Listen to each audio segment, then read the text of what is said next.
தளபதி விஜய்க்கு அகேன்ஸ்டா big pass சொல்லி பேசுறத நம்மள என்னதான் ட்ரோல் பண்ணி சிரிச்சாலும் அதுக்கு பின்னாடி நம்மள யோசிக்க வேண்டிய ஒரு சீரியஸான விஷயம் இருக்கு. அது என்னன்னு சொல்றேன், அதுக்கு முன்னாடி சப்ஸ்கிரைப் பண்ணிக்கோங்க.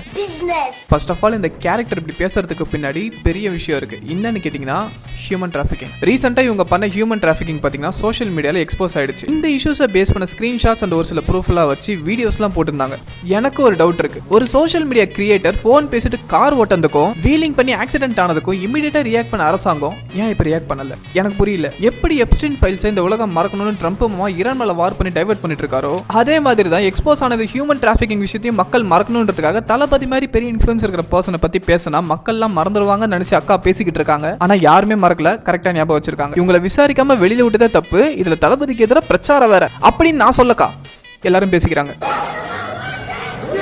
ஓட்டு தானக்கா, கண்டிப்பா போட்டுறேங்க்கா. டிவி கேக்கு ஜூலியாக்கா வரங்கா, பாய்.